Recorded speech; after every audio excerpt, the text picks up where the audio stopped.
જય શ્રી કૃષ્ણ ઈલાબેન. જય શ્રી કૃષ્ણ સાહેબ. ઈલાબેન, તમને જે છે એ વાની તકલીફ થતી હતી, આખા શરીરમાં સાંધા પકડાઈ જતા હતા અને બીજી ઘણી બધી ગેસ, એસિડિટી, કબજિયાતથી માંડી અને ઘણા બધા અલગ અલગ પ્રોબ્લેમ હતા. હાજી. તો એ તમને લગભગ કેટલા સમયથી શરૂ થયા હતા બેન? મને સાહેબ 7 વર્ષથી હતું બધું જ. કબજિયાત ખૂબ જ રહેતી હતી, તાવ રહેતો હતો, હાલવા ચાલવામાં પ્રોબ્લેમ હતો, પગમાં સોજા આવતા હતા, મોઢું સોજી જતું હતું, બેચેની રહે, કંઈ ગમે નહીં, મને કોઈ કામ કરવું ન ગમે, ઘણા બધા પ્રોબ્લેમ.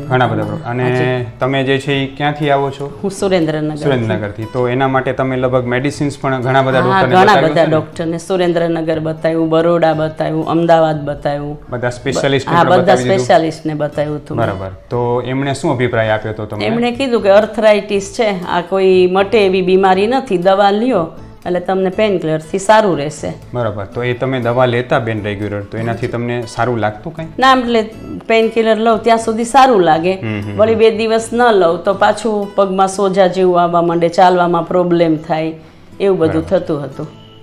અને તમે જ્યારે અહીંયા સંજીવનીમાં આવ્યા અને આપણે લગભગ અત્યારે 1.5 મહિનાની દવા થઈ, બરાબર ને? તો તમને કેટલા ટકા સારું લાગે? મને 80% જેવું સારું છે સાહેબ. પહેલા કરતાં શરીર ઘણું બધું સુધરેલું લાગે? ઘણું બધું.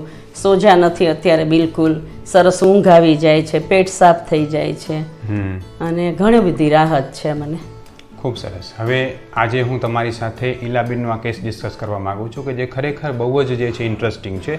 હું એમની આખી કેસ હિસ્ટ્રી મારી સામે છે, તમને સંભળાવું છું. એમને 10 વર્ષથી હિસ્ટેક્ટોમી કરેલી છે, એટલે ગર્ભાશય રિમૂવ કર્યા પછી છેલ્લા 4 વર્ષથી બધા સાંધામાં દુખાવો રહે છે, હાલચાલમાં, ઠંડકમાં સાંધાનો દુખાવો ખૂબ વધી જાય છે, એડીમાં દુખાવો રહે છે, જકડાટ રહે છે, ઝીણું ઝીણું તાવ જેવું સતત લાગે રાખે, શરીરમાં ખૂબ કળતર થાય અને બીપીની સમસ્યા છે, ઊંઘ ઓછી આવે છે અને સાથે સાથે જે છે એ શરીરમાં ખૂબ ગરમી પણ રહે છે, બરાબર ને?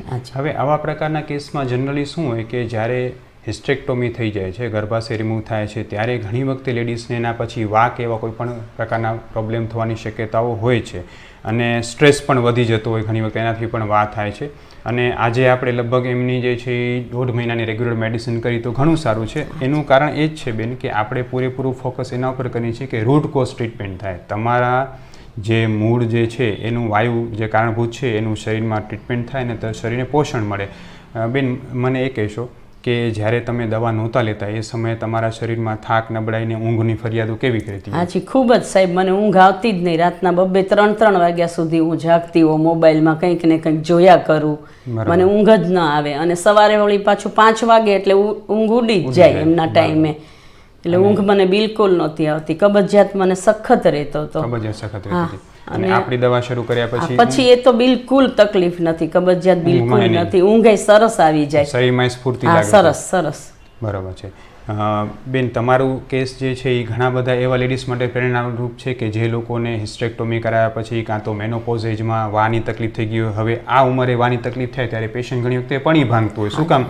કારણ કે એજ મોટી થઈ ગઈ, વા થાય એટલે બધા સાંધા દુખવા માંડે, પરવશ થવા માંડે. તો એવા લોકોને તમે આપણી સારવાર, આપણી હોસ્પિટલની સર્વિસીસ વિશે શું કહેવા માંગશો? ના, હું કહું જ છું કે કોઈ પણને સહેજ પણ બોડીમાં એવું લાગે એટલે તરત જ અહીંયા હોસ્પિટલ આવી અને એની ટ્રીટમેન્ટ કરાવી જવી. કારણ કે મને તો એટલી બધી બીમારીમાં ખૂબ રાહત થઈ ગઈ છે. બરાબર. અને ખાસ કરીને બેન જે છે, તમે જે રીતે યુટ્યુબમાં કે એમાં મારા વિડીયોઝ જોયેલા હશે, પછી તમે અહીંયા આવ્યા તો તમને જે છે એ જેવું ત્યાં વિડીયોમાં બતાવેલું હોય એવી જ સર્વિસ અને એવી જ વસ્તુ સરસ બધું છે. એટલું સારું નિદાન થયું તમારું? સરસ નિદાન થયું છે. સરસ છે. અને આપણે પણ જે છે ઈલાબેનના ઉત્તમ સ્વાસ્થ્ય માટે ભગવાનને પ્રાર્થના કરશું. ઈલાબેન, ખરેખર જે છે ને આ રોગ એક પ્રકારનો સામાન્ય વા છે, જે સાંધાનો વા કે રૂમેટોઇડ આર્થરાઇટિસ કે એવો કોઈ ગંભીર વા નથી, જે મોટે ભાગે ગર્ભાશય કાઢ્યા પછી ઘણા બધા લેડીઝને થતો છે ને ખૂબ સરળ રીતે મટી જાય છે. એટલે ચિંતા કરવાની જરાય જરૂર નથી. આરામથી મેડિસિન કરો અને તમારો જે એક્સપિરિયન્સ છે, તમે જે તકલીફમાં એક્સપિરિયન્સ છે એ બધો શેર કરવા બદલ ખૂબ ખૂબ આભાર. અને એના સિવાય જે છે તમને આના સિવાય ખાસ એ સૂચના આપવાની હતી કે તમારા માધ્યમથી તમે લોકોને એ શું કહેવા માગશો કે જે લેડીઝ જે છે એ લાંબા સમયથી આવા લોકોથી પરેશાન છે, હેરાન થાય છે, એમને આ સાંધાના કેવા દુખાવા છે, એમને તમે શું સંદેશ આપવા માગશો? હું બધાને એ જ કહેવા માગું છું કે તમે બધા સરસ આયુર્વેદિક દવા લ્યો, ટ્રીટમેન્ટ કરો અને આનું કોઈ નુકસાન નથી. સરસ તમને સરસ સારી અસર થાય છે દવાની અને તરત બધા સાજા થઈ જાય છે. ખાસ એવું છે કે એવા વ્યવસ્થિત રીતે નિદાન થાય જો આયુર્વેદનું અને સાચામાં સાચી આયુર્વેદની દવા થાય ને તો કેમ તમે નહીતર આપણે એવું વિચારતા હોય ને કે આયુર્વેદ દવાથી તો બહુ લાંબા ગાળે હા, મળશે એમ. લાંબા પણ તમે ગાળે. લગભગ પહેલા અઠવાડિયાથી જ સારું હા, લાગવા માંડ્યું સરસ હતું, સરસ બરાબર થવા છે? માંડ્યું હતું. પહેલા અઠવાડિયાથી જ સારું લાગવા માંડ્યું હતું. એટલે આયુર્વેદ સારવાર ધીમી છે, કામ નથી કરતી, ધીમે કામ કરે છે, એ બધા મિથ છે આપણા. ખરેખર જે છે એ જો સાચું નિદાન સાચા ડૉક્ટર પાસે કરવામાં આવે તો ખૂબ સારું રિઝલ્ટ મળતું હોય છે.